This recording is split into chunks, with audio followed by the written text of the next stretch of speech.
Hello students of class 7। ये आपका SST का जो हिस्ट्री सेक्शन है उसका लेसन 5 है और नाम है लेसन का आर्किटेक्चर एज पावर। यानी जिस हिसाब से शासन रहा कंट्री में उस हिसाब से आर्किटेक्चर में क्या क्या चेंजेस आए, किस किस तरह का आर्किटेक्चर रहा। आर्किटेक्चर का मतलब होता है, हिंदी में बोलते हैं स्थापत्य कला, और इसको आसान लैंग्वेज में समझने के लिए समझ लीजिए कि जो निर्माण होता है, बिल्डिंग्स बनती हैं, वो स्थापत्य कला कहलाती है। जो पुरानी पुरानी मंदिरों की, किले हैं, जो राजमहल वगैरह हैं, इस तरह की जो बिल्डिंग्स, पुराने मॉन्यूमेंट्स बने हुए हैं, उनको बनाने की कला को स्थापत्य कला कहा जाता है। अब इस लेसन के जो लर्निंग ऑब्जेक्टिव्स हैं कि क्या हम सीखने वाले हैं, वो यहाँ पर ये दिया हुआ है। Architecture in north and south India during the early medieval period, architecture during the Sultanate and the Mughal period, और फिर case study Shahjahan and his patronage of architecture. यानी इसमें एक बिंदु ये है कि जो आर्किटेक्चर यानी स्थापत्य कला या जिस तरह का निर्माण जो होता था, उसकी जो कला थी वो नॉर्थ और साउथ इंडिया में क्या किस तरह की रही अर्ली मेडिवल पीरियड यानी कि शुरुआती मध्य युग में। और अगर मध्य युग या आधुनिक युग या प्राचीन युग की बात करें तो हिस्ट्री को बेसिकली 3 पार्ट में बांटा गया है। एक कहलाता है मॉडर्न एज यानी जो अभी आजकल का टाइम चल रहा है, और एक मेडिवल पीरियड कहलाता है जो आज से 400 साल 500 साल पहले का पीरियड है, और एक प्राचीन कहलाता है जब ज़्यादा कोई खोज वगैरह नहीं हुई थी, और स्टोन एज जिसको बोलते हैं, वो सारा जो युग था जब इंसान के पास कोई टेक्नोलॉजी नहीं थी, कोई मेटल्स वगैरह का ज़्यादा खोज नहीं कर पाया था इंसान, उस पीरियड को स्टोन एज या पुरातन प्राचीन युग कहा जाता है। तो इसमें मेडिवल पीरियड के शुरुआती दौर में किस तरह का आर्किटेक्चर रहा साउथ और नॉर्थ इंडिया में, उसके बारे में है। Architecture during the Sultanate and the Mughal period यानी मुगलों का जो शासन था उस टाइम पे कैसा रहा, और शाहजहाँ जो कि जिसको एक मुगल बादशाह, ऐसा मुगल बादशाह माना जाता था कि जो स्थापत्य कला यानी बिल्डिंग्स को बनाने की में और आर्किटेक्चर में उसका बहुत ज़्यादा इंटरेस्ट रहता था, और बहुत ज़्यादा वो अपने शासनकाल में उसने इस तरह की बिल्डिंग्स बनवाई। अब यहाँ से टेक्स्ट शुरू होता है। Architectural monuments represent the most important aspect of our cultural heritage. It is a medium through which the ruler used to express their power and position. यानी जो स्थापत्य कला या निर्माण करने की जो कला है मॉन्यूमेंट्स की, बिल्डिंग्स की, वो ये बताती है हमारी जो सांस्कृतिक विरासत है कि किस तरह की संस्कृति हमारी रही है, उसको एक दर्शाने का एक ज़रिया है। और एक ये इस बात का भी ज़रिया है कि जो उस वक्त के राजा या सम्राट हुआ करते थे वो उनकी क्या ताकत थी, वो उसका ताकत का भी एक प्रदर्शन करने का ये एक ज़रिया था।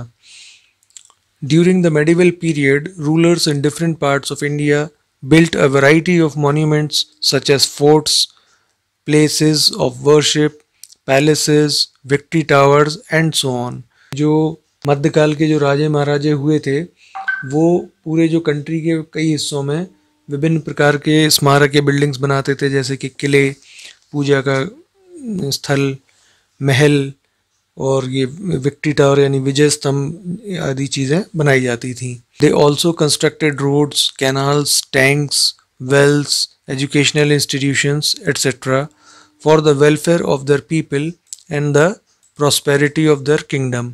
और ये जो राजे महाराजे थे ये क्या बनाते थे, रोड्स बनाते थे, नहरें बनाते थे, और जैसे टैंक्स यानी पानी यानी को स्टोर करने के लिए टैंक्स हो गया, कुएं हो गए, एजुकेशनल इंस्टीट्यूशंस यानी कि स्कूल कॉलेज वगैरह, गुरुकुल वगैरह, इस तरह की जो चीज़ें होती थी वो बनाते थे कि लोगों की, जो इनके राज्य में जो लोग रहते थे उनकी भलाई हो सके और वो फल फूल सकें, प्रॉस्पर हो सकें, समृद्ध हो सकें। The architectural monuments that exist in different parts of the country give us a comprehensive picture of the dynasties and rulers that ruled India. तो जो हमारे कंट्री में मॉन्यूमेंट्स बने हुए हैं, जो इमारतें बनी हुई हैं पुरानी, वो हमें काफ़ी डिटेल में ये हमारे सामने एक पिक्चर प्रेजेंट करती हैं, प्रस्तुत करती हैं कि किस तरह के राजे महाराजाओं ने यहाँ पर कंट्री पे शासन किया था. These monuments were built in different styles using different raw materials. The designer and engineers who had played a vital role in erecting these monuments were not only Indians but the Central Asians, Afghanistanis and Iranians. तो जो इमारतें जो बनी हैं और उनको बनाने में शैली यूज़ हुई है, जिस तरीके से वो बनाए जाते थे, वो सब अलग अलग शैलियाँ और अलग अलग उसमें मटेरियल सामग्री यूज़ हुई है. इनको बनाने में जो इंजीनियर वगैरह लगे वो कुछ इंडियन थे. इंडियंस के अलावा मध्य एशियाई, सेंट्रल एशिया के लोग थे, अफ़गानिस्तानी भी थे और ईरानी भी थे. Early medieval period. अब शुरुआती जो ये मध्य युग था वो है, एक तो नॉर्थ इंडिया के बारे में बताया गया है कि a large number of temples were constructed in north India during the early medieval period. Every king and powerful feudatory built a temple. Most of these temples were dedicated to Shiva or Vishnu. The North Indian style of temple architecture is known as Nagara style. ये जो मध्यकाल में जो उत्तर भारत था उसमें बहुत सारे मंदिरों का निर्माण हुआ और वहाँ का हर शासक और कोई भी जो जागीरदार या सामंत वगैरह हुआ करते थे, जो every king and powerful feudatory जो लिखा है, वो कोई भी जो सत्ता में होता था, ताकत में, वो मंदिर वगैरह ज़रूर बनवाता था. और ज़्यादातर जो मंदिर थे ये जो बनाए गए थे ये लॉर्ड शिवा यानी कि शिव या विष्णु भगवान के हुआ करते थे. The north Indian style of temple architecture, जो नागर शैली कही जाती थी, उस शैली में ये बने हुए थे. A Nagara style temple of the early medieval period usually has a garbhagriha and inner room where the idol is kept. जहाँ पर जो ये नागर शैली हुआ करती थी, इसमें क्या होता था कि एक तो गर्भगृह होता था जो सबसे अंदरूनी जो एक जगह रूम हुआ करता था जहाँ पर मूर्ति स्थापित की जाती थी. Pradakshina path which is a passage for walking around the garbhagriha and one or more mandapas halls for various temple rites and ceremonies. तो ये एक तो गर्भगृह हुआ करता था जो नागर शैली के मंदिर हुआ करते थे. एक तो गर्भगृह हो गया जहाँ पर मूर्ति स्थापित थी, दूसरा हो गया उसकी परिक्रमा लगाने का पाथ, और फिर तीसरा हो गया जो मंडप अलग अलग होते थे, हॉल टाइप के बड़े, जिसमें कि कोई भी कार्यक्रम या समारोह होता था, जो परंपराएं जो होती थी, रिचुअल्स जो, वो सब निभाने के लिए. राइजिंग हाई अबव द गर्भगृह is a Shikhar tower which is wide in the middle and narrow gently towards the top. और उसके ऊपर, गर्भगृह के ऊपर, यानी एक तो हो गया रूम, फिर उसके ऊपर का जो भाग होता था जिसको शिखर बोलते थे, वो नीचे से तो चौड़ा रहता था और ऊपर होते होते नैरो यानी कि सकरा होता चला जाता था. और उसके सबसे ऊपर टॉप पर एक पिचर, एक मटकी टाइप की, एक कलश टाइप का एक प्लेस होता रख दिया जाता था, जो कि एक डिस्क पे यानी कि कोई प्लेट जैसी चीज़ के ऊपर जैसे कलश रख दें, उस तरह का आकार सबसे लास्ट में ऊपर होता था. A good temple of this style is a group of temples at Khajuraho in Madhya Pradesh. They were build by the Chandel rulers. और इसका एक सबसे अच्छा उदाहरण मध्य प्रदेश के खजुराहो में जो मंदिर बने हुए हैं वो नागर शैली का एक बहुत अच्छा उदाहरण है, और इन मंदिरों को चंदेल शासकों ने बनवाया था. The Parshvanath temple, the Vishwanath temple and the Kandriya Mahadev temple were all constructed in the Nagar style. और ये बाकी की जो Parshvanath temple, Vishwanath temple, Kandariya Mahadev temple हैं, ये भी नागर शैली में बने हुए हैं. The temples of Orissa, Mukteshwar temple and Lingaraja temple of Bhubaneswar, the sun temple at Konark and the Jagannath temple at Puri are also illustrative of the Nagara style. तो ये जो उड़ीसा के मंदिर हैं, भुवनेश्वर के मुक्तेश्वर मंदिर और लिंगराज मंदिर, कोणार्क का सूर्य मंदिर और पुरी का जगन्नाथ मंदिर भी नागर शैली को ही उसी से जुड़े हुए हैं, उसी को चित्रित करते हैं, उसी को दर्शाते हैं. Mount Abu in Rajasthan has a group of Jain temples called Dilwara built in pearl white marble. और राजस्थान में जो माउंट आबू है वहाँ पर दिलवाड़ा के जैन मंदिर हैं जो मोती जैसे सफ़ेद संगमरमर पत्थर से बने हुए हैं. There are beautiful carvings on the ceilings and on the pillars. Close to these are another group of Jain temples at Ranakpur. ये नक्काशीदार छतें और सफ़ेद खम्भों पर बारीकी से इस पे काम किया हुआ है. काफ़ी सुंदर बेलें और इस तरह की सब चीज़ें बनाई गई हैं. और उसके पास ही स्थित रनकपुर में जैन मंदिरों का काफ़ी ग्रुप है, समूह है. Here again there are marble hall pillars, intricately carved ceilings and roofs. Another great example of architecture is the group of 100 temples at the Ahilwara in Gujarat, the capital of the Solanki rulers. और यहाँ भी बड़े बड़े कक्ष से सफ़ेद संगमरमर की दीवारें हैं, नक्काशीदार छतें तथा उसके पिलर्स वगैरह हैं.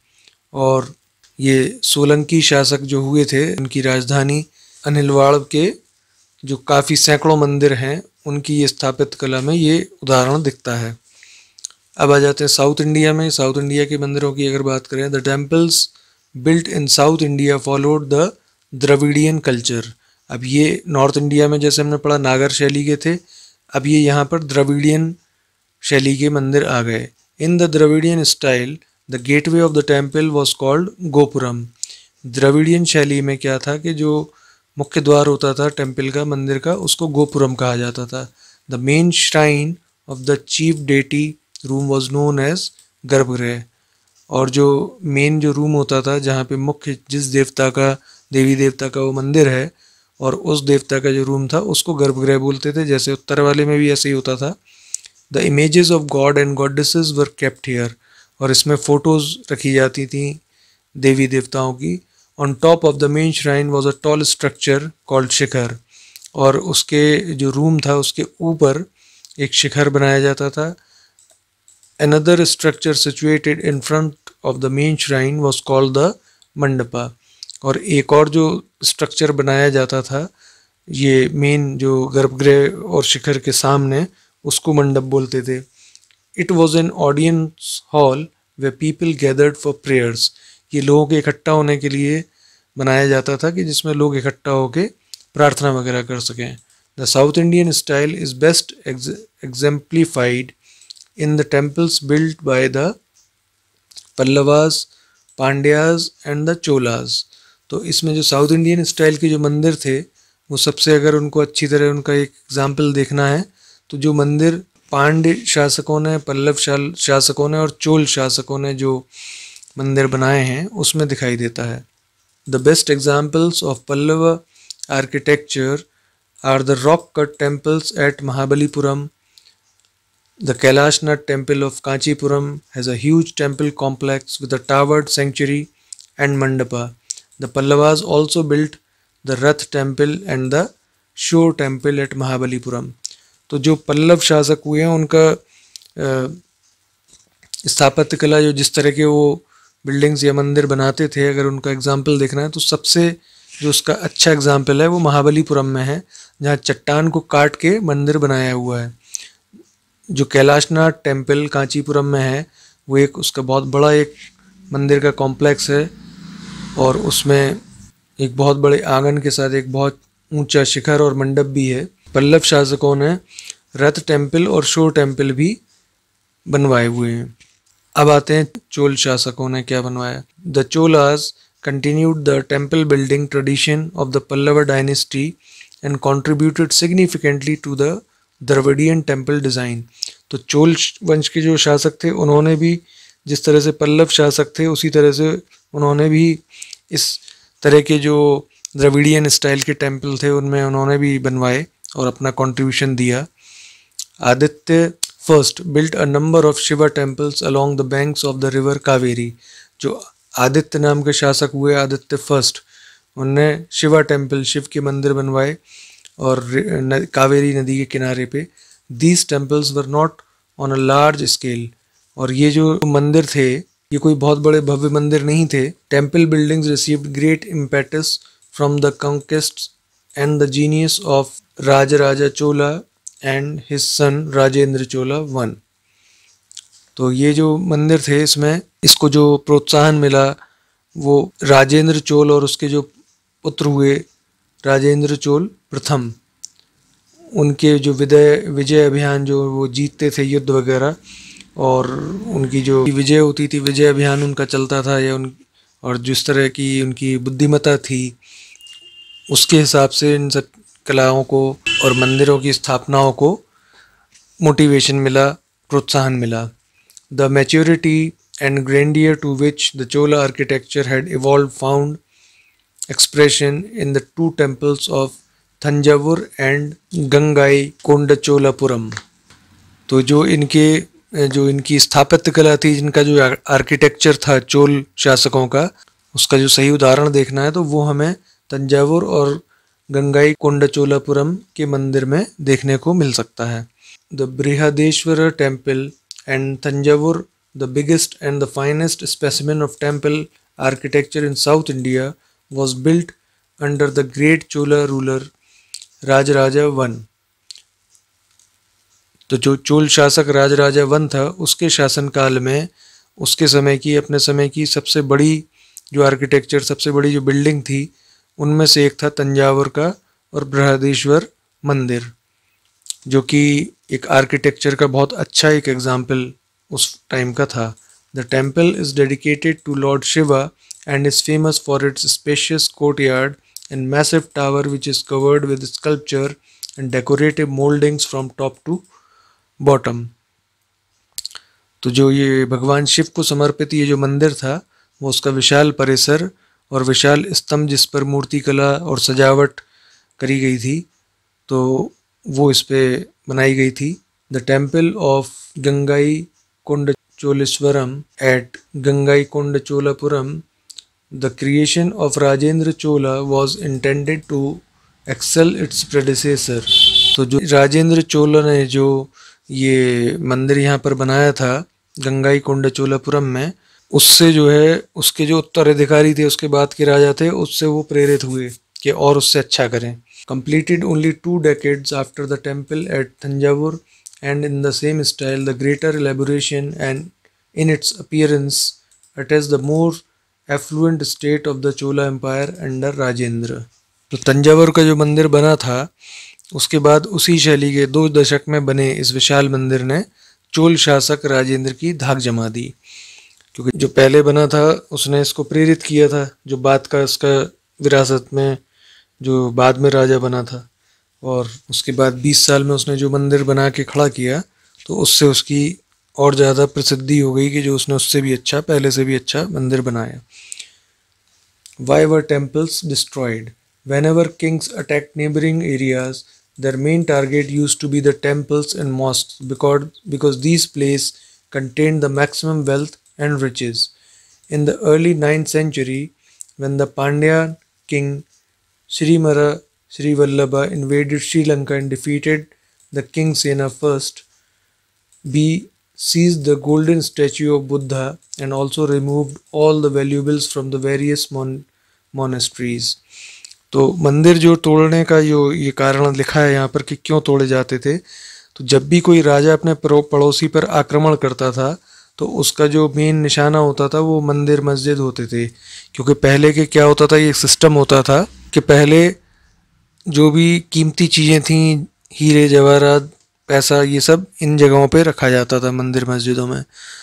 तो जब 9वीं शताब्दी में 9th सेंचुरी में in the early 9th century जब ये पांड्या जो किंग थे श्रीधर श्रीवल्लभ ने जब श्रीलंका पर आक्रमण किया था तो वहाँ का जो राजा था सेन प्रथम, उसको हराया था. तो वो सारी चीज़ें वहाँ से उनने ले ली थी, जिसमें कि जो रत्ना महल था उसमें रखी हुई सोने से बनी गौतम बुद्ध की मूर्ति थी, और बहुत से मठ जो होते थे उसमें रखी हुई सोने की कई मूर्तियाँ थीं, उन सबको उसने ले लिया था, वो अपने साथ ले गया था. The blow to the pride of the Sinhalese ruler had to be avenged and the next Sinhala ruler Sena two ordered his general to invade Madurai, the capital of the Pandyas. He found and restored the gold statue of the Buddha. लेकिन अब ये था क्या था कि जो इस तरह की चीज़ें होती थी जिससे धार्मिक आस्था जुड़ी होती थी, तो वो एक उनके लिए रेपुटेशन और प्रेस्टीज का, एक इज्जत का सवाल बन जाती थी। तो जब ये जो राजा था उसने श्रीमरा श्रीवल्लभ जो राजा था उसने श्रीलंका पर अटैक करके और सेना जो सेन राजा था वहाँ का, श्रीलंका का सेन प्रथम, उसके टाइम पे जो ये अटैक करके सब मूर्ति वगैरह ले गया था, तो वो एक तरीके से उनकी बेइज्जती हो गई थी। तो इसको दोबारा अपनी इज्जत को दोबारा हासिल करने के लिए जो अगला रूलर बना सेन सेकंड, सेन प्रथम ने, तो ये सेन प्रथम के टाइम पे ये अटैक हुआ था। अब उसको वापस बदला लेने के लिए जो अगला ये सिंगलियों का जो राजा बना सेन द्वितीय, तो इसने क्या करा कि अपने जो इसके सिपह सालार थे, इसके सेनापति थे, उनको उसने ऑर्डर दिया कि वहाँ पर मदुराई में, जो कि पांड्या जो किंग थे उनकी जो कैपिटल थी, राजधानी थी, वहाँ पर अटैक करने के लिए कहा। और लोगों ने अटैक किया और इन्होंने अपनी जो भी मूर्तियाँ इनकी, वो पहले वाला राजा ले गया था, उसको फिर वहाँ से ढूंढ के और दोबारा वो सारी मूर्तियाँ ले जाके दोबारा अपनी जगह पर स्थापित करी। तो इस तरह से उन्होंने अपनी जो हार थी उसका बदला भी लिया और अपनी इज्जत को वापस लिया। Similarly, in the early 11th century, when the Chol king Rajendra I, Rajendra I built a Shiva temple in his capital, he filled it up with prized statues seized from defeated rulers. इसी तरीके से जो 11वीं शताब्दी थी उसके शुरू में जब चोल किंग राजेंद्र फर्स्ट ने, राजेंद्र प्रथम ने जब शिव मंदिर बनवाया था, तो उसने भी जो दूसरी राजाओं को हरा के जो उसने मूर्तियां वगैरह वहाँ से लेके आया था, वो उन राजाओं के यहाँ से, उन मूर्तियों को उसने यहाँ पर लगा दिया था। It included the sun pedestal from the Chalukyas, a Nandi statue from the eastern Chalukyas, a Ganesh statue, and several statues of Durga, an image of Bhairava, जो कि शिवा का रूप होते हैं Bhairav, and Bhairavi from the Kalingas of Orissa, and a Kali statue from the Palace of Bengal. तो ये जो 11वीं शताब्दी के शुरू में जब ये चोल राजा राजेंद्र प्रथम ने जब अपनी ये शिव मंदिर बनवाया था, तो उसने जो राजाओं को हराया था वहाँ से लाई गई सब चीज़ें मूर्तियाँ वगैरह से भर दिया था। क्या क्या चीज़ें थी उसमें? चालुक्यों से जो जीता हुआ था एक स्वर्ण पेटिका थी, एक गणेश जी की मूर्ति थी, दुर्गा जी की मूर्ति थी, और पूर्वी चालुक्यों से की एक नंदी की मूर्ति थी, और उड़ीसा और बंगाल से जो पाल लोगों से जो जीती थी काली की मूर्ति थी। तो ये सब चीज़ें जो दूसरे राजाओं से उसने जीती थी वो सब लाके उसने यहाँ लगा दी थी। Sultan Mahmud of Ghazni was a contemporary of Rajendra I. During his campaigns in the subcontinent, he also attacked the temples and looted their wealth and idols. By destroying temples, especially the one at Somnath, he tried to win credit as a great hero of Islam.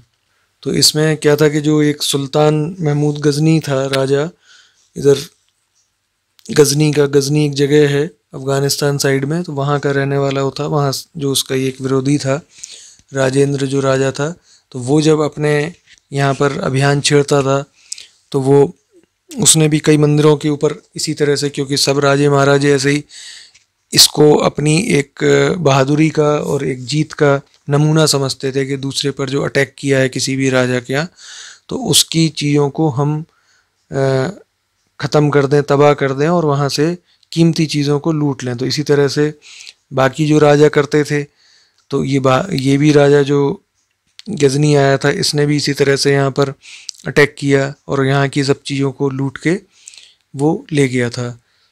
The Sultanate period brought to India new styles of art and architecture.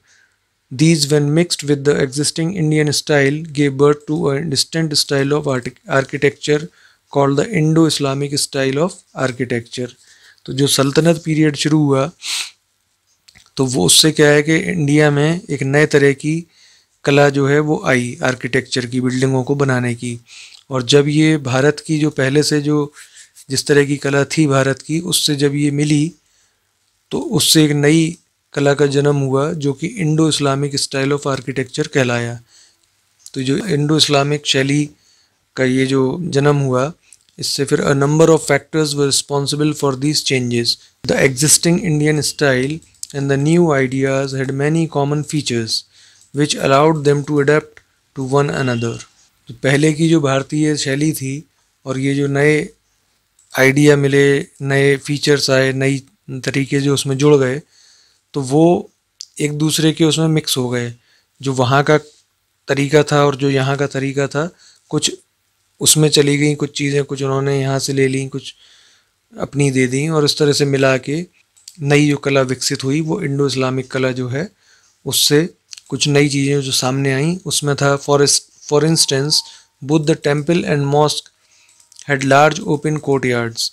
तो जो चीज़ें मिलती थी दोनों तरह की शैलियों में, उसमें एक तो ये था कि चाहे वो मंदिर हो चाहे मस्जिद हो, उसमें कोर्टयार्ड दोनों में बड़े बरामदे टाइप के होते थे, क्योंकि भाई लोगों को प्रार्थना करने आना है, तो चाहे वो मंदिर में आए चाहे मस्जिद में आए, लोग तो इकट्ठे होंगे और अपनी प्रार्थना करेंगे, तो उनके लिए वो जगह होती थी।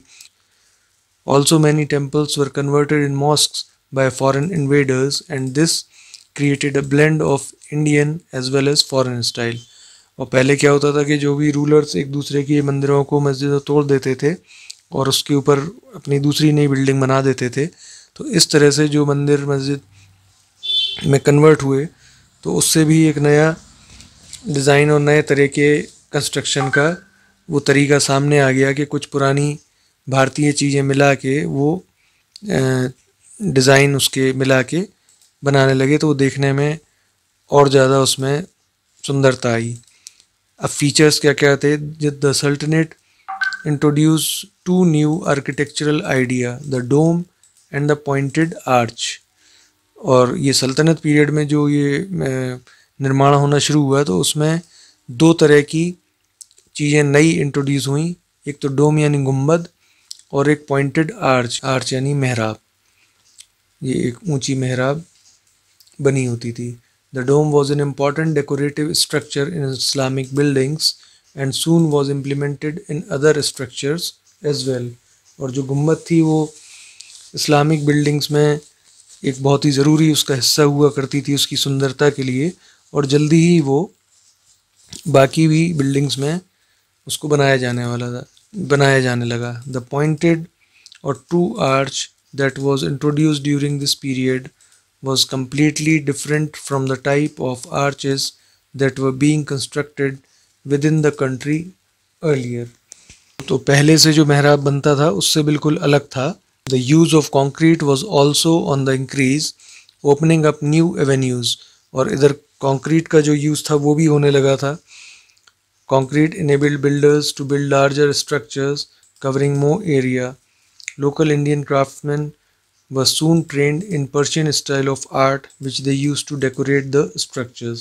कंक्रीट का जो प्रयोग था तो उससे मतलब एक नए आयाम खुल गए, नया एक वो खुल गया कि उसकी जो मजबूती थी या उसको किस तरह से और अच्छी बिल्डिंग बनाने के लिए यूज़ किया जा सकता था। तो कंक्रीट की वजह से बड़ी और ज़्यादा बड़ी इमारतों के निर्माण होने लगे, और जो यहाँ के जो लोग थे, कारीगर थे, वो फारसी शैली थी उस तरह की इमारतों को बनाने में भी वो लोग एक्सपर्ट हो गए थे। वहाँ का डिज़ाइन भी वो बनाना सीख गए थे, उन्होंने अपना लिया था। तो इस तरह से जो यहाँ की जो चीज़ें थी वो उन्हें पहले ही से आती थी, जो कारीगर होते थे, और फिर वहाँ की भी स्टाइल सीख के बाहर की वो फिर एक इस तरह से मिला जुला के उन्होंने और सुंदर इमारतें बनाना शुरू कर दी। They also implemented some of their own ideas and soon traditional Hindu motifs like the lotus found their way into Islamic buildings. तो जो यहाँ के कारीगर थे और जो वहाँ के राजा जैसे आए, अब उन्होंने कोई मस्जिद बनवाई या कुछ भी बनवाया, इस्लामिक स्ट्रक्चर भी बनवाया, तो चूँकि कारीगर यहीं के थे और कुछ डिज़ाइन उन्होंने यहाँ के ले लिए, कुछ वहाँ के ले लिए, तो जो इस्लामिक बिल्डिंग्स भी, इस्लामी जैसे मस्जिदें वगैरह भी होती थी, उसमें भी कमल के फूल और ये सब चीज़ों का यूज़ होने लगा था। The early dynasties of the Sultanate period, namely the slave dynasties and the Khalji dynasty, created some exquisitely designed structures with fine works of art adoring them. तो जो शुरुआती वंश थे जिसमें गुलाम और खिलजी वंश थे, उस समय से बड़ी ही सुंदर और अच्छी डिज़ाइन से भरी इमारतों का उन लोगों ने निर्माण करवाया था और उन्हें शानदार काफ़ी अच्छी कलाकारी से उसको बनवा के और उसका सुंदरीकरण और सजाया गया था। During the Tughlaq period however the mood was less decorative and more simple and austere. जबकि जो उसके बाद का जो तुगलक काल आया तो वो उसमें सजावट, उनकी जो बिल्डिंगें बनाई गई उस टाइम पे, उसमें सजावट कम था और सीधा सीधा निर्माण था और सादगी वाला था। This is attributed partly to the religious ideas of the Tughlaqs let as well as the depleted state finances. तो ये क्या था, इसका रीज़न क्या था, क्यों सादा वो रखते थे? क्योंकि एक तो वो धार्मिक तौर पर उसको ज़्यादा वैसा नहीं बनाना चाहते थे कि बहुत ज़्यादा उसमें डिज़ाइन और सुंदरता की बात हो, और दूसरा उस वक्त की जो उनकी आर्थिक स्थिति थी राज्य की, वो भी बहुत अच्छी नहीं थी, तो ज़्यादा वो पैसा भी बिल्डिंग्स पर खर्च नहीं कर सकते थे। The Sayyids and Lodis who succeeded the Tughlaq return to the more lavish styles with the Lodis introducing the new concept of the double dome. तो जो इसके बाद के जो शासक आए, सैयद और लोधी वंश के लोग, तो उन्होंने फिर से वो बहुत शानदार तरीके से बनाना शुरू कर दी बिल्डिंग्स को। और इसके बाद जो लोधी शासक आए तो उन्होंने एक नया कॉन्सेप्ट या नई चीज़ जोड़ दी कि 2 गुम्बदें बनाना शुरू कर दी। They also introduced a new type of decoration most probably borrowed from Persia. Enamel tiles which went very well with the grey sandstone decorative work in terracotta continued to be popular। तो उन्होंने जो एक नई जो चीज़ इसमें सजावट का एक जो नया तरीका इसमें इंट्रोड्यूस किया, प्रस्तुत किया, वो फारस से उन्होंने जोड़ा, फारस का तरीका अपनाया, जिसमें स्लेटी बालू पत्थर से बनी चमकदार टाइल टाइप की उन्होंने लगाई, जो कि टेराकोटा जो पहले से यूज़ होता था वो पहले से करते रहे और उसमें ये भी चीज़ जोड़ दी। अब जो मॉन्यूमेंट्स थे वो Qutbuddin Aibak built the Quwwat-ul Islam mosque in Delhi and the 2.5 din का झोपड़ा इन अजमेर। तो कुतुबुद्दीन ऐबक ने कुवतुल इस्लाम मस्जिद बनवाई और 2.5 दिन का झोपड़ा बनवाया अजमेर में। He also started the construction of the Qutub Minar. It was ultimately completed by Iltutmish. और कुतुबुद्दीन ऐबक ने ही कुतुब मीनार बनवाना शुरू की थी, लेकिन वो इल्तुतमिश के टाइम पे कंप्लीट हुई। The Qutub Minar is a masterpiece of Indo-Islamic architecture. It was designed by Muslim architects but built by Hindu craftsmen। और जो कुतुब मीनार है वो एक बहुत ही मास्टरपीस है, कि मतलब एक बहुत ही उत्कृष्ट नमूना है इंडो इस्लामिक आर्किटेक्चर का, यानी भारतीय और इस्लामिक शैली का मिला जुला जो रूप है उसका एक बहुत अच्छा उदाहरण है। It was design by Muslim architects, यानी उसको मुस्लिम जो इंजीनियर्स थे उन लोगों ने डिज़ाइन किया था, लेकिन जो हिंदू कारीगर थे उन्होंने उसको बनाया था। It is 240 feet high and is considered one of the wonders of the medieval period. और ये 240 फीट ऊंची थी ये कुतुब मीनार, और मध्य युग की एक जो आश्चर्य थे उनमें से एक मानी जाती थी। Alauddin Khilji also took a keen interest in building activities. और जो राजा ये अलाउद्दीन खिलजी हुआ था, इसने भी बिल्डिंग्स बनाने में इसमें काफ़ी दिलचस्पी दिखाई थी। ही बिल्ड द अलाई दरवाज़ा इन 1311। उसने एक ये अलाई दरवाज़ा करके एक ये बिल्डिंग बनवाई थी 1311 में। It is made of red sandstone, calligraphic inscription and decorative carvings add-on the structure. और उसका जो ये स्ट्रक्चर था उसमें लाल जो पत्थर था उससे बनाया गया था, और उसमें लिखाई के लिए काफ़ी कलात्मक तरीके से जो लिखाई होती है वो उसका यूज़ इसमें किया गया था, सजावटी नक्काशी इसमें करी गई थी। The Alai Minar is also attributed to Alauddin. The Tughlaq, Sayyid and Lodi monuments include the tomb of Ghiyasuddin Tughlaq, the Tughlaqabad Fort, Firoz Shah Kotla, the tomb of Muhammad Shah Sayyid, the tomb of Sikandar Lodi, and many more structures in and around Delhi. तो अलाउद्दीन खिलजी ने जो लाई मीनार का निर्माण कराया था, गयासुद्दीन का मकबरा, तुगलकाबाद का किला, फिरोज शाह कोटला, मोहम्मद शाह का मकबरा, सिकंदर लोदी का मकबरा, ये सब दिल्ली के आसपास की बहुत सारे ऐसी स्ट्रक्चर्स हैं, ऐसी बिल्डिंग्स हैं जो कि ये सैयद, लोदी और तुगलक जो शासक थे उनके टाइम पे जो बनवाए गए थे उसमें ये गिने जाते हैं। अब ये आता है Mughal period. The Mughal were great builders. The palaces, forts, mosques, mausoleums and other monuments built by them speak of their fine taste. The Mughal architecture is an amalgam of Islamic, Persian and Indian architecture. तो जो Mughal period था उसमें मुग़ल जो थे उनको माना जाता है सबसे महान जो बिल्डर, जो बिल्डिंग्स बनाने में सबसे ज़्यादा जिन्होंने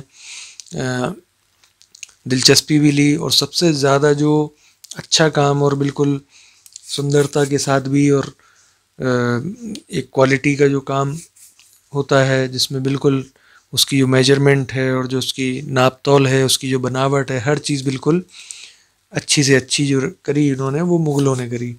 उनके जो पैलेस, किले थे, उनके जो महल थे, उनकी जो मस्जिदें थीं, मकबरे थे, ये सब उनके बारे में ये बताती हैं कि किस तरह का उनका सोच थी बिल्डिंगों को लेके।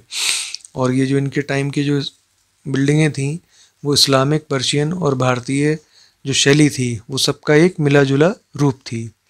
अब इसमें जो बाबर का नाम आता है, Babur was the first and founder ruler of Mughal empire. ये मुग़लों में सबसे पहला राजा था, सबसे पहला बादशाह था मुग़ल बादशाहों में। He was fond of palaces, gardens and paintings. उसको जो है महलों का, बगीचों का और पेंटिंग्स का बहुत शौक था। He built beautiful palaces surrounded with gardens at Agra, Fatehpur Sikri and Dholpur Rajasthan. उसने जो है काफ़ी खूबसूरत महल बनवाए जो कि बगीचों से घिरे हुए थे। आगरा में बनवाए, फतेहपुर सीकरी और धौलपुर राजस्थान में। He was the first ruler of Mughal dynasty who introduced the concept of garden palaces in India।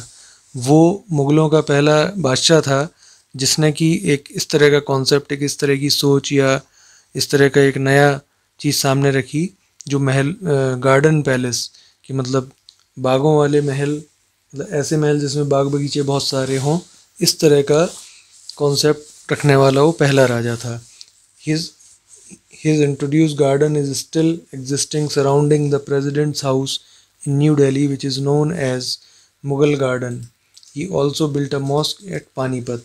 तो उसका जो बनाया हुआ एक गार्डन है वो अभी भी राष्ट्रपति भवन जो है नई दिल्ली में, उसमें मुग़ल गार्डन के नाम से अभी भी वहाँ पर बना हुआ है। और उसने एक पानीपत में एक मस्जिद भी बनवाई थी। अब आते हैं हुमायूं पे। Humayun's great architectural creation was the दीन पनाह, रेफ्यूज ऑफ रिलीजन, यानी कि धर्म की शरण, इसको हिंदी में कह सकते हैं। तो उसने ये एक बनवाया था जिसकी बिल्डिंग का नाम दीन पनाह था, यानी धर्म की शरण। Citadel at Delhi which was destroyed by Sher Shah, और ये दिल्ली में बनी थी जिसको शेर शाह ने तोड़ दिया था, शेर शाह सूरी ने इसको तोड़वा दिया था। He is best remembered today for his great tomb built by his widow Hamida Banu Begum after his death. जबकि उसको हुमायूं को जो याद किया जाता है वो हुमायूं का मकबरा दिल्ली में बना हुआ है, उसकी वजह से याद किया जाता है, जो कि उसकी जो विधवा रानी थी हमीदा बानो, उसने बनवाया था जब ये हुमायूं की डेथ हो गई थी। The ultimate model for Humayun's tomb is the Gur-e-Amir in Samarkand. तो जो इसको हुमायूं का जो मकबरा बनाया गया है उसका जो डिज़ाइन था वो गुर-ए-आमिर समरकंद से लिया गया था। And it is best known as a precursor to the Taj Mahal in style, और ये काफ़ी कुछ ताजमहल से मिलता जुलता है। The Suris, Sher Shah Suri of the Sur dynasty also made noteworthy contribution to the Indo-Islamic architecture. The town of Sasaram in Bihar is an excellent illustration of the Suri monuments, which are in the form of 4 tombs. तो जो सूर dynasty जो हुई है, सूर वंश जो हुआ है, उसमें शेरशाह सूरी जो था वो भी काफ़ी उसका कंट्रीब्यूशन रहा है इंडो इस्लामिक आर्किटेक्चर में। और जो सासाराम बिहार में जो एक जगह है, वहाँ पर उसके काफ़ी सारे बनाए हुए मॉन्यूमेंट्स हैं, जिसमें कि 4 गुंबदों वाली कुछ बिल्डिंग शानदार बनाई हुई हैं उसने। The tomb of Sher Shah Suri is an architectural masterpiece that was to have a profound impact on the evolution of Indo-Islamic architecture. Sher Shah's another great contribution was the completion of the sixth city of Delhi called the Shergarh or Delhi Sher Shah around the Purana Killa area in 1540s. तो जो शेर शाह सूरी का जो मकबरा है वो मुग़लों के पहले का जो आर्किटेक्चर था, वो जो सबसे अच्छा आर्किटेक्चर उस टाइम पे हुआ करता था, उसका एक नमूना, एक उदाहरण है।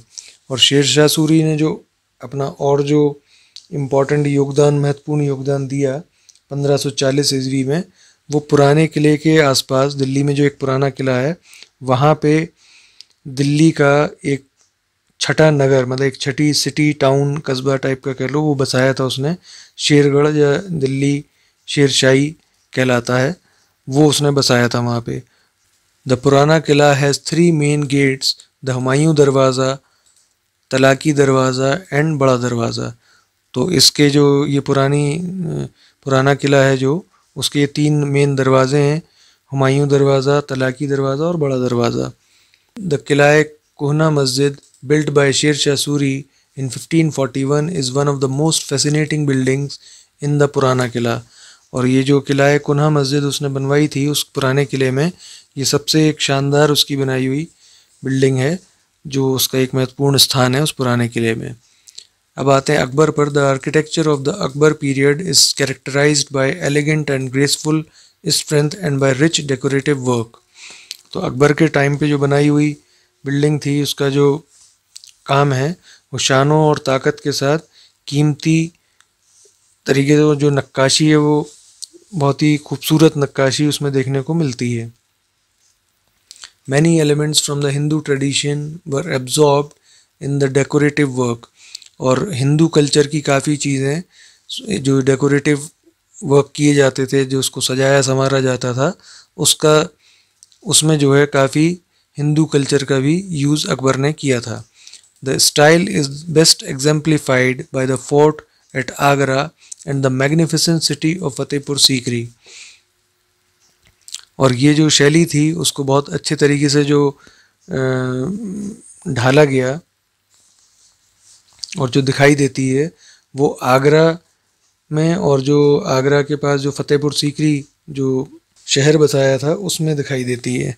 Fine examples are also found in the gateway to the Arab Sarai, Delhi, the Ajmer Fort and the Lahore Fort। और ऐसे ही जो उदाहरण है वो दिल्ली की अरब सराय और अजमेर के किले और लाहौर के किले में भी दिखाई देते हैं।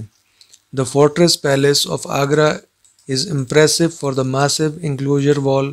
The entire length of the wall is faced with dressed stone।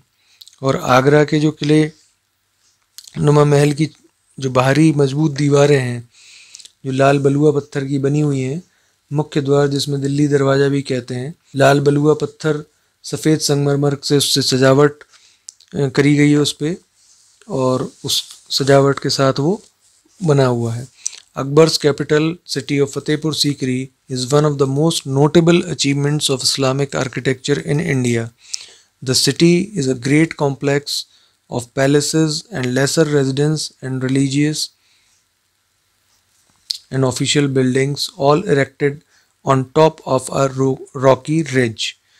तो जो अकबर का जो बसाया हुआ ये शहर था, जो राजधानी उसने बसाई थी फतेहपुर सीकरी के नाम से, वो एक बहुत ही शानदार जो है वो तस्वीर पेश करता है उस टाइम की, कि किस तरह का आर्किटेक्चर, इस्लामिक आर्किटेक्चर उस टाइम पे था अकबर के टाइम पे। और इसमें जो एक बहुत बड़ा कॉम्प्लेक्स या ये जो प्रांगण टाइप का महल में बना था, और उसके जो घरों के साथ वहाँ पर धार्मिक और प्रशासनिक इमारतें भी बनाई थी उसने, मतलब अपने सरकारी कामकाज के लिए और धार्मिक क्रियाकलाप के लिए, लोगों के रहने के लिए, वो सब यहाँ पर बनाई थी, जो कि एक टीला, जो चट्टानी टीला था उसके ऊपर ये सब बनाया गया था। The Jodha Bai palace and the residence of the emperors friend Birbal show in their niches and brackets the features adopted from the religious and secular architecture of the Hindus।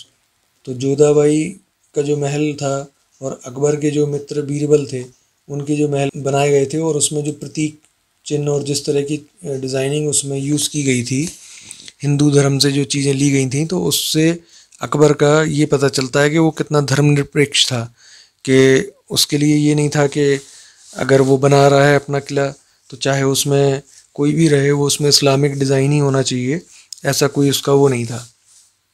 तो हिंदू कल्चर से भी उसने काफ़ी डिज़ाइंस लिए थे जो जोधाबाई और बीरबल के लिए जो महल बनाए गए थे उसमें। The most imposing of the buildings at Fatehpur Sikri is the great mosque the Jami Masjid. तो जो फतेहपुर सीकरी की सबसे इम्पॉर्टेंट महत्वपूर्ण इमारत है वो जामा मस्जिद है, जो बाद में और जो मुग़ल शासकों ने बनाई तो उसी के हिसाब से उसी को देख के बनाई। The massive gateway, the Buland Darwaza gives a feeling of immense strength and height, an impression emphasised by the steepness of the flight of steps by which it was approached. और बुलंद दरवाज़ा जो एक बनाया वो उस महान शक्ति, उसकी जो सबसे जो ताकत थी बादशाह अकबर की, वो उसको दिखाने के लिए बुलंद दरवाज़ा जो बना था उससे ये आभास होता था। Not all the architecture of this period was Islamic. Monument such as the Vrindavan temple was also constructed during this time. और ऐसा नहीं था कि उस समय के सभी बिल्डिंग, सभी स्ट्रक्चर जो है इस्लामिक ही हुआ करते थे, और जो वृंदावन टेम्पल था वो भी इसी दौरान बनाया गया था, जिस टाइम पे ये और बिल्डिंग बन रही थी, जामा मस्जिद बन रही या कोई किला बन रहा है या फतेहपुर सीकरी बन रही है।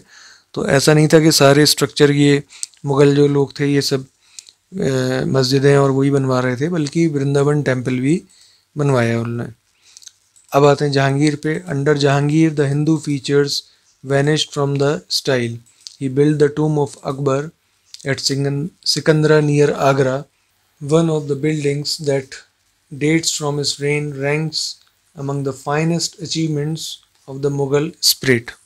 अब जहांगीर के शासनकाल में जो भारतीय शैली थी वो लगभग लुप्त हो गई थी। उसने आगरा के पास सिकंदरा में अकबर का मकबरा बनवाया।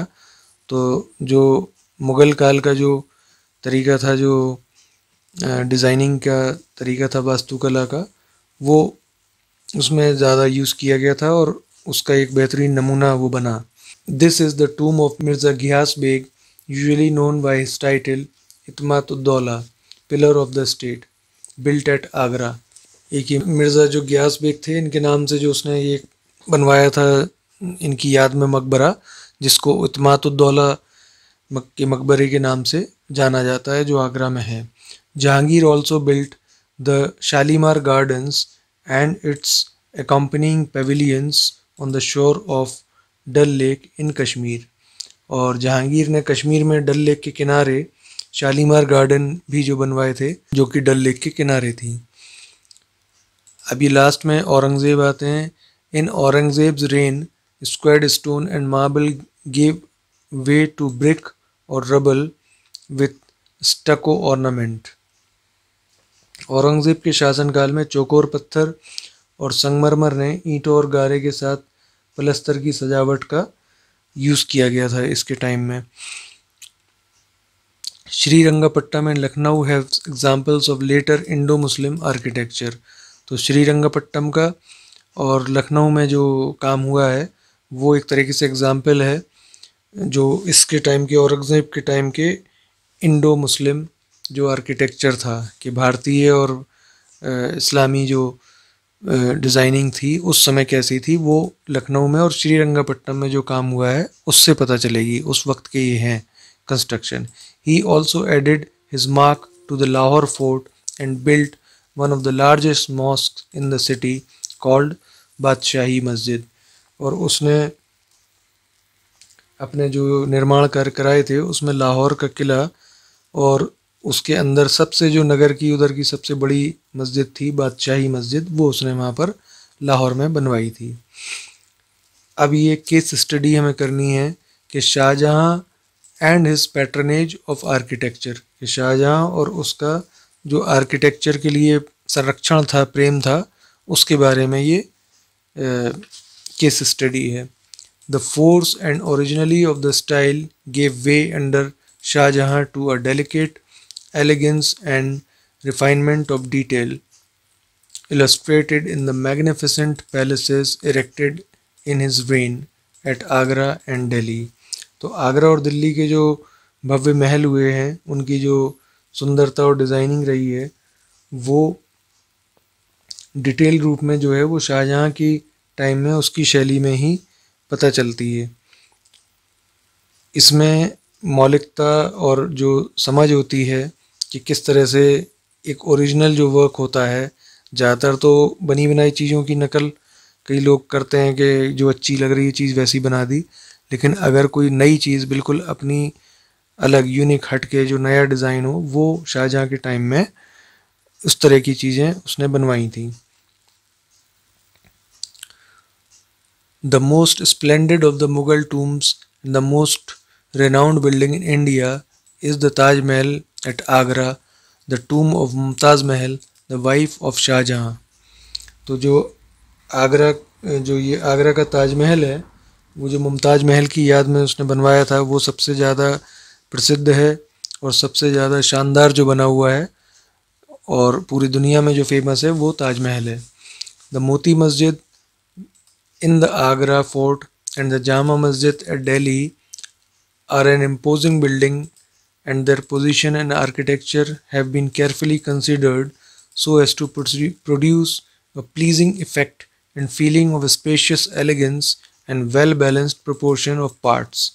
और जो आगरा की मोती मस्जिद और दिल्ली की जामा मस्जिद है, इन जैसी जो बड़ी इमारतें जो बनवाई गई थी उसको एक इस बड़े ध्यान से उसको बनाया गया है, उसका डिज़ाइनिंग की गई है कि जिससे कि वो बड़ी बने, विशाल बने और उसका हर हिस्सा एक बहुत अच्छा लुक दे और वहाँ पे बड़ा अच्छा लगे, सुकून महसूस हो, देखने में अच्छा लगे, खुला खुला लगे और जिसकी डिज़ाइनिंग और सुंदरता भी अच्छी हो और हर चीज़ उसकी सही नाप तौल में और बड़े उसमें खुले वातावरण में बने। इस तरह का डिज़ाइन उसने बनवाया था इन बिल्डिंग्स का।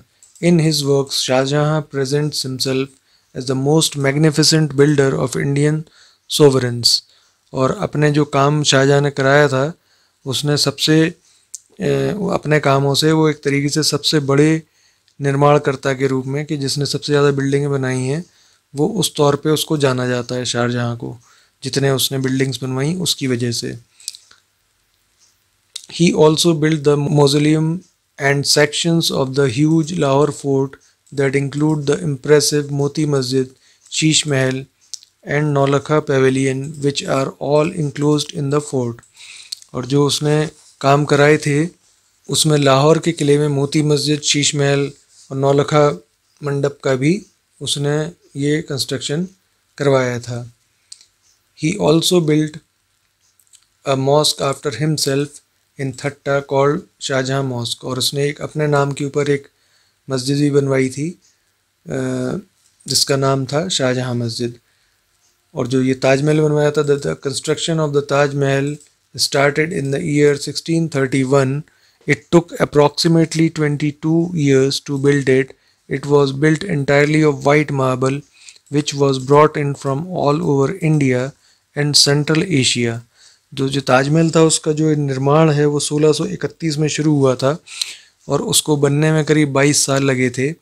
और ये पूरी तरीके से सफ़ेद मार्बल से, संगमरमर से बना हुआ है, जिसको कि पूरे भारत में जहाँ जहाँ संगमरमर होता था वहाँ से और एशिया, सेंट्रल एशिया की कई जगहों से भी मंगवाया गया था संगमरमर। Over 22,000 labourers and 1,000 elephants were used to transport building material during the construction. और करीब 22,000 मजदूर और 1,000 हाथी इनका यूज़ हुआ था। जो ये कंस्ट्रक्शन में जो मटेरियल लगता था उसको यहाँ से वहाँ ले जाने के लिए। Different types of precious and semi-precious stones were inlaid into the marble. The construction cost was about 32 million rupees. और कई तरह के कीमती और जो कम कीमती थोड़े से थे और ज़्यादा कीमती सब तरह के जो पत्थर थे उनका भी इसमें यूज़ नक्काशी में किया गया था। और इसकी जो कॉस्ट आई थी 3 करोड़ 20 लाख रुपए उस वक्त इसकी कॉस्ट आई थी। The architectural complex of the Taj Mahal comprises 5 main areas: the Darwaza, the Bagicha, the Masjid, the Mehman Khana and finally the Mausoleum। तो जो ये जो बिल्डिंग बनी है ताजमहल की उसके 5 मुख्य हिस्से हैं। एक तो मेन है दरवाज़ा, फिर है बगीचा, फिर एक साइड में मस्जिद है, फिर एक मेहमान खाना है जिसमें कि गेस्ट वगैरह रुक सकते हैं और रुक सकते थे, और एक जो मेन मकबरा है वो है। The Taj shows a marvelous blend of Indian, Central Asian and Persian styles of architecture।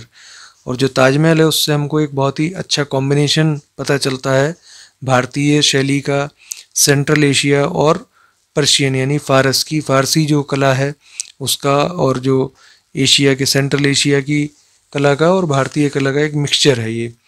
Its walls bear exquisite designs created with pietra dura, pieces of precious stones inlaid in marble, and its interior has beautiful marble scenes। तो जो उसकी designing है वो कीमती पत्थरों को marble के अंदर उसकी मिला के उसमें, जैसे मार्बल के अंदर उसमें उसकी जगह बनाई जाती थी और कीमती पत्थर उन पर नक्काशी करके लगा दिए जाते थे। इस तरीके से उसको यूज़ करके ये बहुत ही सुंदर उसका डिज़ाइन बनाया गया था। It has a huge pearl shape dome and 4 cylinder minarets. इसका कोई एक सबसे जो इसकी मेन जो बिल्डिंग है उसमें एक मोती के शेप का गुंबद इसमें मेन काफ़ी बड़ा बनाया गया है, और 4 उसमें 4 कोनों पे मीनारें बनाई गई हैं। Which link the platform to the main building, जो कि नीचे जो बेस है मेन बिल्डिंग का उसमें जुड़ी हुई हैं। The tapering minarets have a slight tilt away from the main body of tomb। और ये जो मीनारे हैं इनको इस तरीके से बनाया गया है कि ये थोड़ी सी झुकाव लिए हैं बाहर की तरफ, यानी जो बीच का मेन मकबरा है उससे हटके दूसरी तरफ को झुकी हुई मीनारे हैं, जिससे कभी भी अगर भूकंप आता है तो ये मेन जो मीनार जो बिल्डिंग है उसके ऊपर ना गिर जाएं।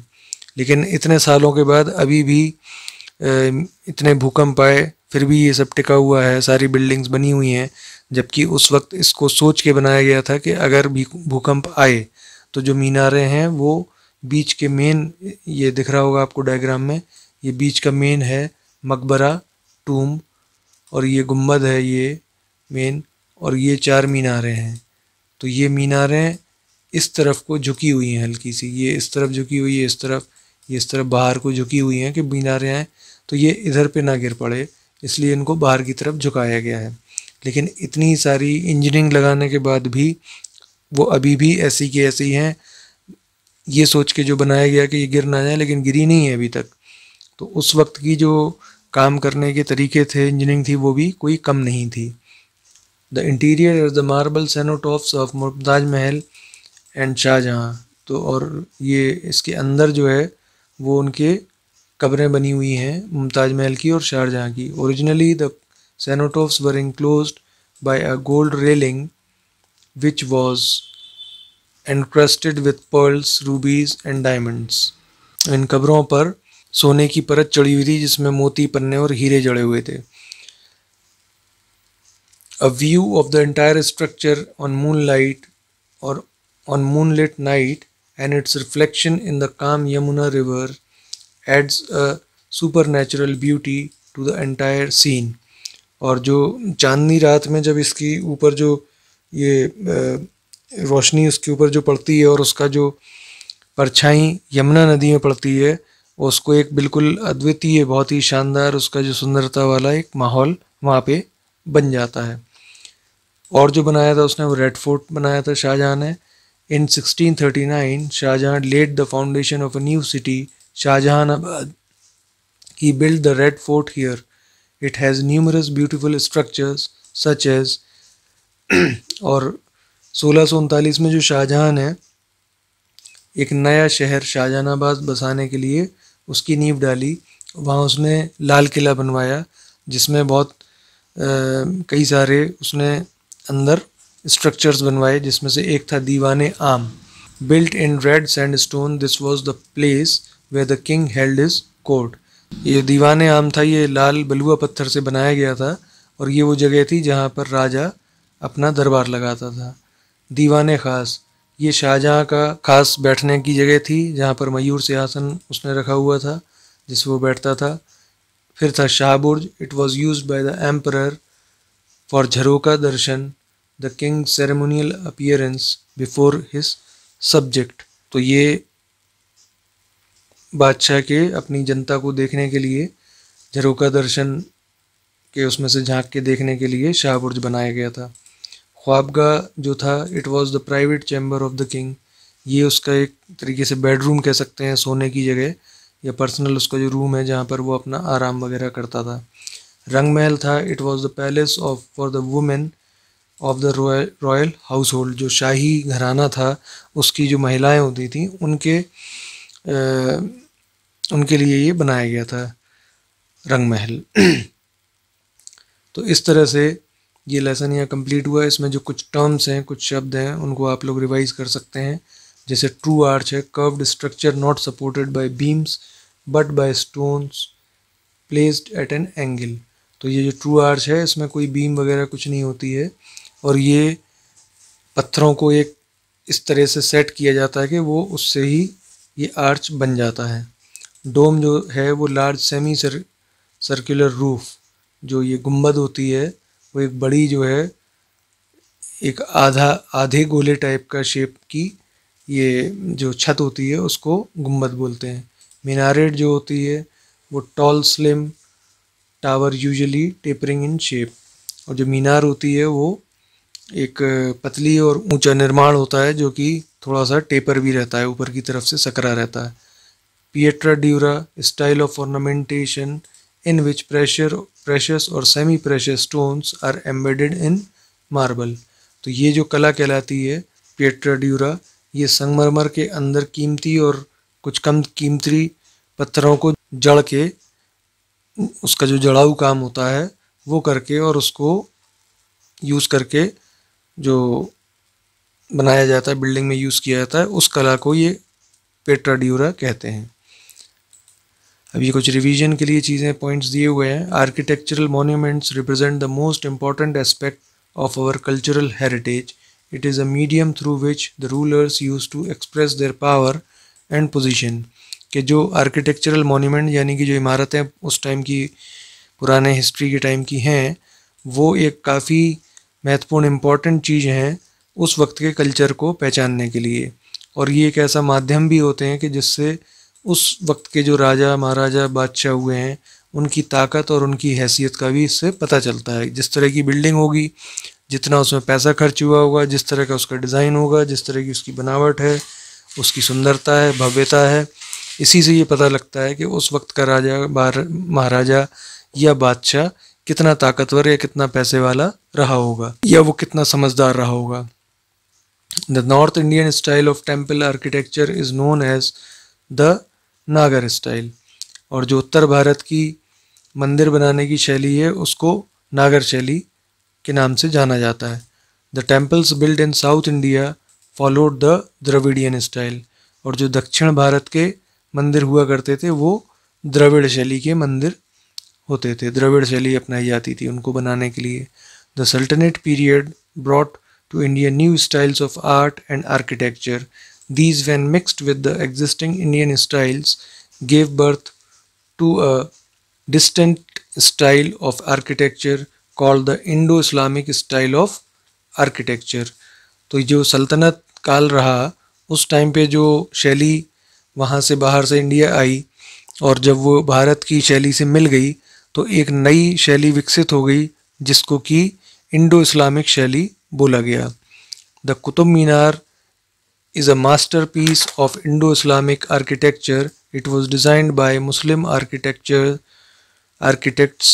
but built by Hindu craftsmen. और जो कुतुब मीनार थी वो एक सबसे बड़ा और सबसे अच्छा और सबसे उत्कृष्ट उदाहरण है इंडो इस्लामिक आर्किटेक्चर का, जिसको कि मुस्लिम आर्किटेक्ट ने डिज़ाइन किया था और हिंदू कारीगरों ने बनाया।